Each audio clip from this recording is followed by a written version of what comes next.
Patuloy na nagbibigay serbisyo, pag-asa at saya. GMA Regional TV, kapuso ng bawat Pilipino.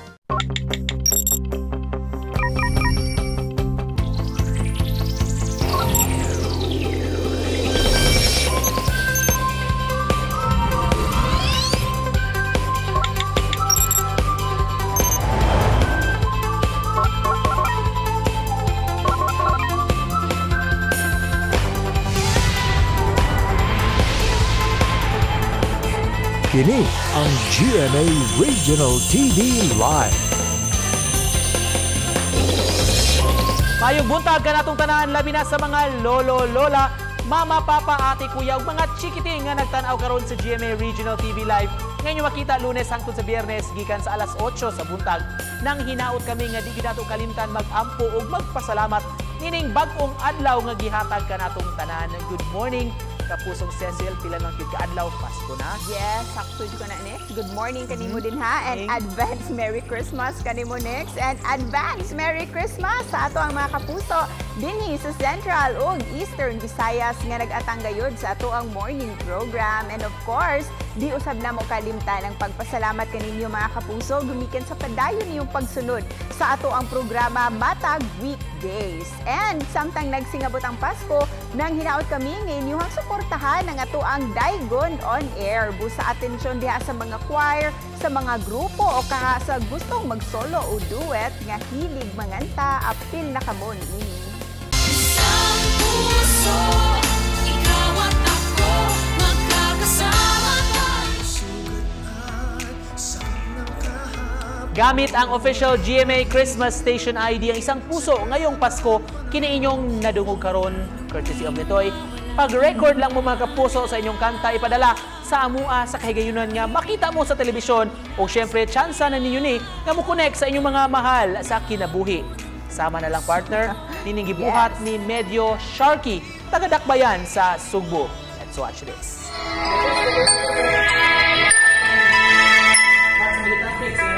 Kailan na muling bumangon ang pusong maharap sa hamon. Patuloy na nananalangin, umaasa, ito'y dilim. Sugat at sakit ng kahapon, hihilom din sa tamang panahon. Tuloy na naniniwala ang pag-ibig na mula sa kanya, ang pangako ng puso. Ibahagi ang liwanag ng Pasko. Isang puso, ikaw at ako, magkakasama tayo. Wow naman. Pagka-talented, Sil.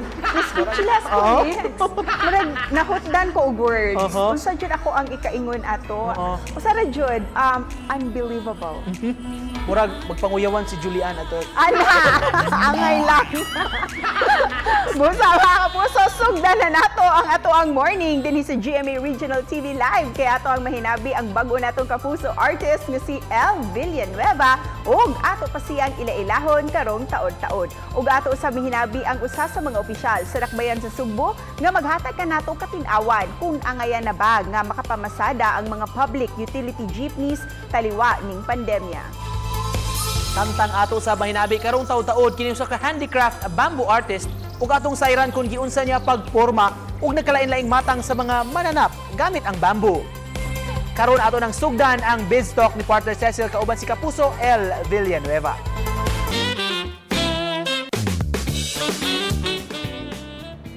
Nagsugod sa pagmodelo sa mga TV commercials ug karon usa na sa mga bagong artist ubos sa GMA Artist Center. Let's get to know more of our new kapuso, El Villanueva.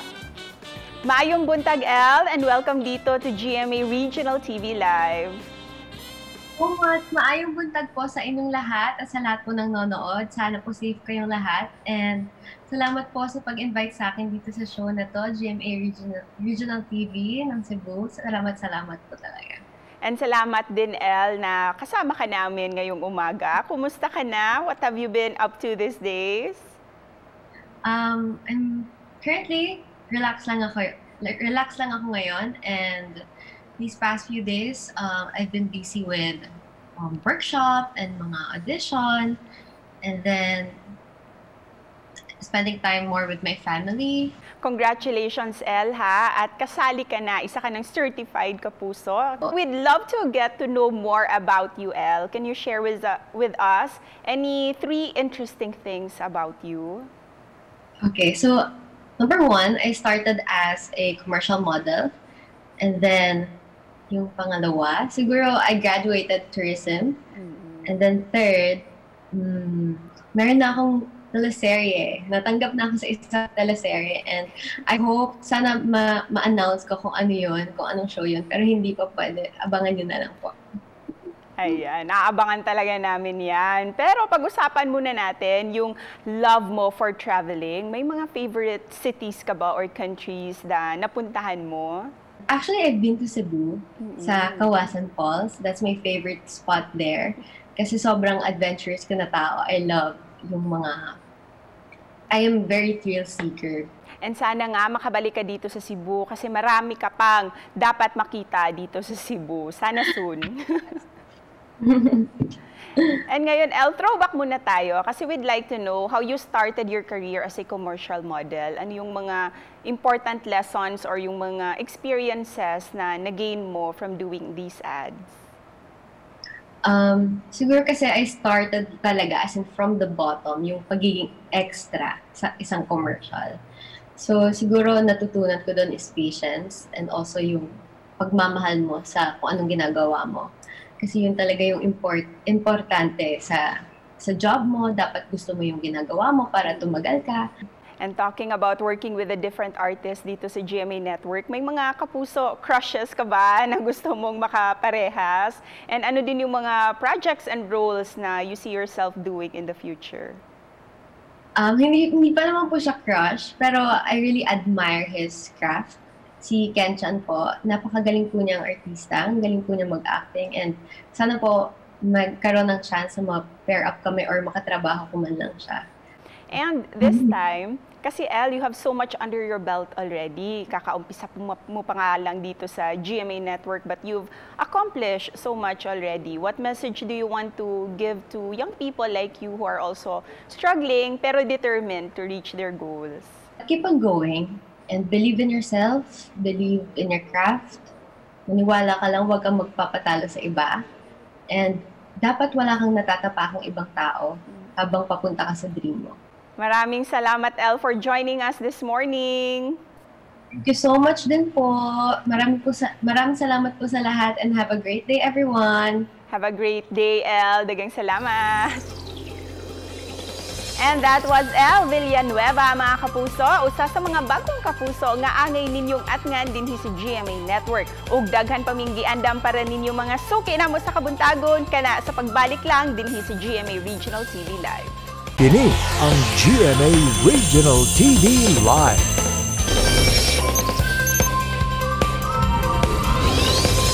May buntag pag-usab, mga kapuso, balik sa GMA Regional TV Live. Hisgutan ta karong buntaga kining pagbalik pamasada na sa pipila ka mga traditional jeepney sa kadalanan dinhi sa Dakbayan sa Sugbo.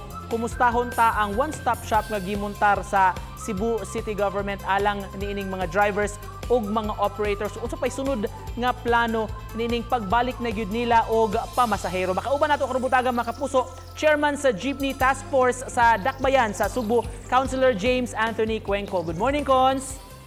Good morning, Nico. Good morning to our audience today. Thank you so much, Cons, for joining us this morning. Kumusta na, Cons, ang pagbalik pasada sa atong mga jeepneys? So far, mingaw-mingaw pa, Nico, no? Out of the 1,355 units nag-expect na to nga maka-roll out na unta, there were only about, 168 units ang nakapasar sa thorough inspection nga gipahigayon sa nagalain-laing agencies sa atong gobyerno dito sa atong one-stop shop. Unsay kasagaran nga depekto o problema cons nganong wa man makapasar sa inspection ning kadaghanan sa mga jeepneys cons? Mostly ang katungkuan niko kanang ilang makina wala makondisyon because mo lagi na nagbuga og aso, buga kay aso. Kasagaran po doon ay mga busted headlights, taillights, kaning but usually kaning po ang ligid po di ay ang mga tires nga nangaupaw na. So ang pamaagi ani cons after sa one-stop shop, sila na lang cons ang manginabuhi or magkanya-kanya og adto sa mga agencies nga responsable ini mga permits? Yes, kanya-kanya na. Sayang lang because ato naman untang gilibre ang katong pag-inspeksyon o katong mga permits nga gikinahanglan like ang travel line from the CCTO and the kaning special permit from the LTFRB, which would have cost them mga 100 to 200 pesos per permit. Kato sa ato one-stop shop atong gilibre. But since umanan na, sayang lang. Well, they have to paningkamot na lang yun sila. Kumusta ang resulta dahil sa swab test sa mga drivers, Konsihal? There were 1,400 nga na test, no? And out of those, 1,393 ang na negative. So doon ay 7 na positive. Positibo, oo.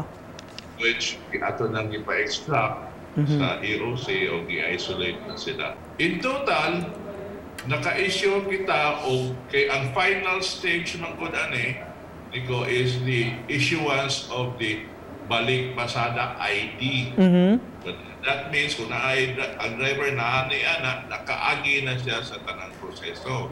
Now, kanang na-issuehan na to 200 drivers na ready na ilang permits. However, only 78 claimed their IDs so far.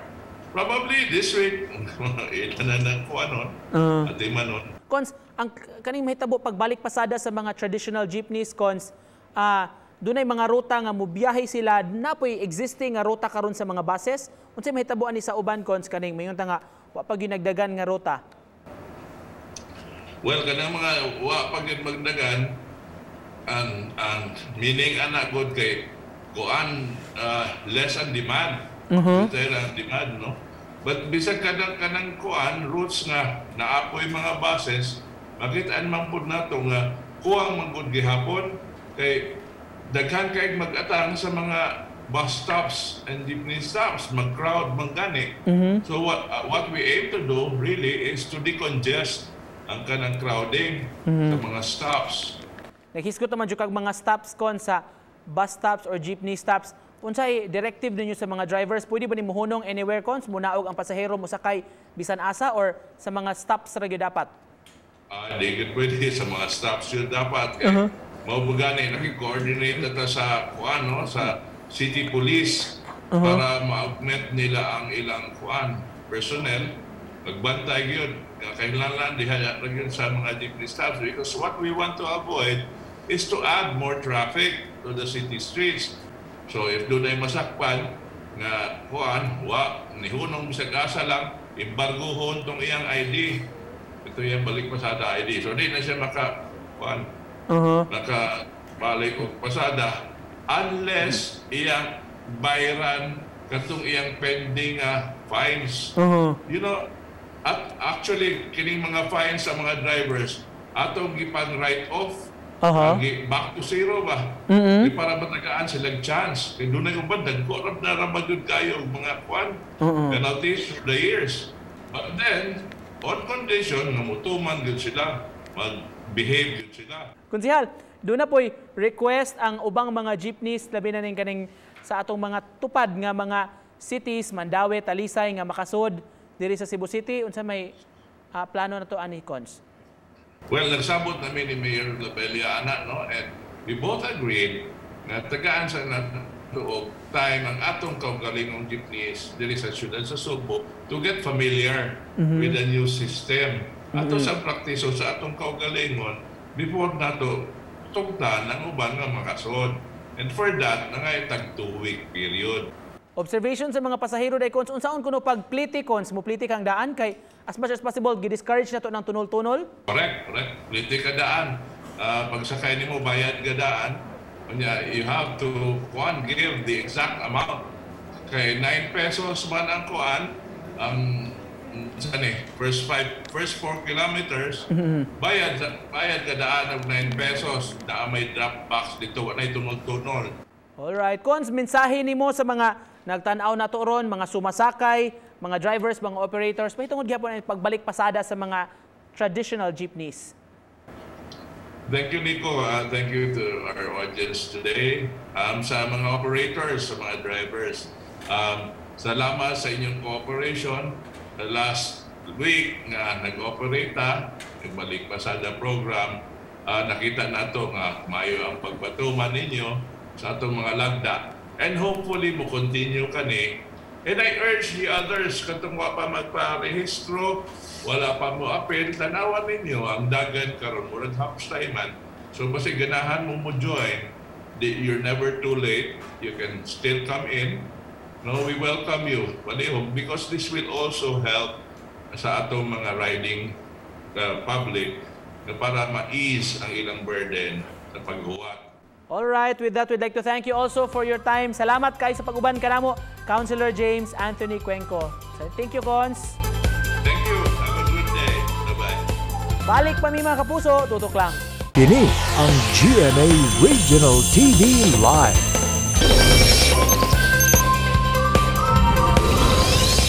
Balik sa GMA Regional TV Live mga kapuso atong pakisayran kining talagsaon nga artwork sa usa ka artist gikan sa Iloilo mga kapuso nga migamit sa bamboo aron mohimo ning maanindot kaayo nga mga handicraft. Sima ni siya kaniadto mga kapuso apan karon dunay nakit-an nga bag-o nga panginabuhian sa ilang dapit. Makaila-ila nato karong buntaga mga kapuso si Alvin John Orculio. Good morning, Sir Alvin. Good morning po, Sir Nico. Kumusta po? I'm fine, sir. How about you, sir? Kumusta po? Nagka-pandemya, sir? Okay naman. Okay naman dyan sa inyo, sir? Okay naman, sir. Okay po, Sir Nico. Sir, ayos na ayos lang. kailan ka nagsimulang mag-bamboo handicraft, sir? Paano mo naisipan ito, sir? Noon, 15 years old, sir. Nakita po sa ginagawa ni tatay na maliit pa ako. So, naisip ko, ano ba ginagawa nitong tatay? Tapos, sabi ko, try ko ba gagawin kung kaya ko gawin. So, ginawa ko, pero maraming na-reject talaga, sir. Di kaya ko gagawin ito, mga craft na bamboo art. Di ba, sir, we learned na seaman ka, sir, before, pero pat mo naisipan, sir, na gumamit ulit, mag-bamboo art ulit, sir? Pagbaba ko dito, sir, kasi niisip ko, wala akong trabaho, sir, eh. So, Sir Nick, so isip ko, i-gawin ulit yung bamboo art. So, gumawa ako ng isang bamboo art na katulad nito ng centipede, at saka mantis, spider, ladybug, dragonfly, mga exotic art na ginagawa ko. Sir, we heard na in-invite ka raw, sir, na magturo sa mga katutubo daw, sir, from Mindanao? Oo. Itong talento mo? In-invite pa ako, pero pinag-isipan ko muna. Kasi hindi pa natin alam yung status doon. Sobrang layo pa. So, gaano kahirap itong paggawa ng bamboo art, sir? Napakahirap, sir. Isang bamboo art, magawa mo 4 days to 5 days. Kasi ang gamit lang yung bulo, saka sisel, at saka lagari. Ganon lang ang mga gamit. Wala talaga na electric tools. Kasi may nakita kaming post mo, sir, sa social media, sir, na sugat-sugat yung kamay mo, sir. Opo, totoo po yan. Sugat-sugat. Kasi mahirap eh. Hindi padali talaga gawin. Lalo na sa critical na area. Dapat mayroon kang adjustment. Pero na rhino beetles, mayroon ka talaga adjustment sa kanyang mukha. Hindi talaga madali. Patingin nga sir, may sample ka dyan sir nung gawa mo sir. Sige sir, meron ako dito ang centipede. Ito po yung centipede na binuo ko. Wow. Yan, sir, Anong yan challenges ang nung paggawa mo niyan sir sa centipede? Gaano kahirap yung gawin? Mahirap gawin sir ang kanyang katawan kasi medyo balok dito.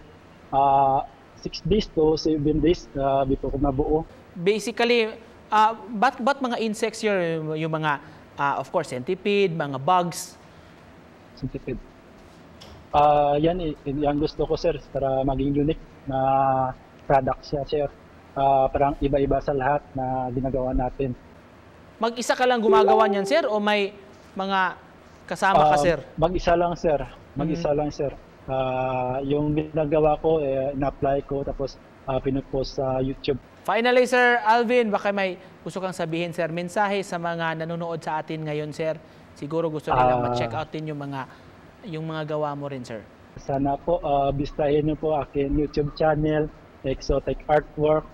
Doon ko po nilalagay aking mga ginagawa na exotic artwork, knitted bamboo. Diyan yung makikita kung ano mga gamit ko na gina-apply, kung paano ko siya gawin. Tama, sir. So, kailangan pa rin talaga yung constant improvement sa lahat ng mga skills natin at mga talents, diba, Sir Alvin? Thank you so much for joining us this morning, sir. And good job sa lahat ng mga, of course, gawa mo, sir. Thank you for joining us, Sir Alvin John Orculio. Salamat po, Sir Nick, sa invitation. Sa BizTalk Karubutaga, ang bagong kapuso nga si El Villanueva ang nakauban ni Cecil kansang mga umaabot nga proyekto din sa Kapuso Network ang ngayon ginatong atangan. Samtang si Councilor James Cuenco sa Cebu City may pasabot ka nato kabahin ining pagbalik pasada na sa mga jeepneys dinhi sa syudad. Nanawagan siya sa kooperasyon sa tanan aron mapatuman gyud gihapon ang mga health protocol taliwa ni ilang pagbalik na sa kadalanan. Samtang naila-ila sab nato si Alvin John Orculio ang talagsaon nga artwork nagihimo na sab niyang panginabuhian gikan sa mga kawayan.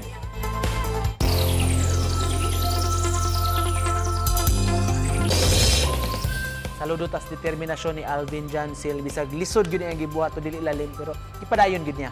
Yes, bahala nagmagkasamad-samad, makahimo lang, makabuo lang ang ato nga mga produkto out of bamboo. Amazing. Kung mo na nindot nga suportahan gyud to kay labor of love gyud. Mao jud, support our local artists gayud mga kapuso. Busa karong buntaga aduna kami ibilin nga pabaw na lang kaninyo mga kapuso. There is one thing sure about life. Life will push us hardly many times. When you are pushed, don't be surprised. Stay firm like a plane tree or be elastic like a bamboo. By Mehmet Murat Ildan. Sa mga gustong mulantaw pagbalik mong episode and more, please visit our official website sa www.gmaregionaltv.com. Mamahimusab sa among official YouTube channel sa GMA Regional TV. Please click subscribe. Daghang kayong salamat kapuso sa laing adlaw sa atong pagpanag-uban. More updates and more stories pa ang dalit namo kaninyo mga kapuso. So tutok lang every morning dinhi sa GMA Regional TV Live. That in all things, God may be glorified. Stay at home, stay healthy, keep safe always, kapuso.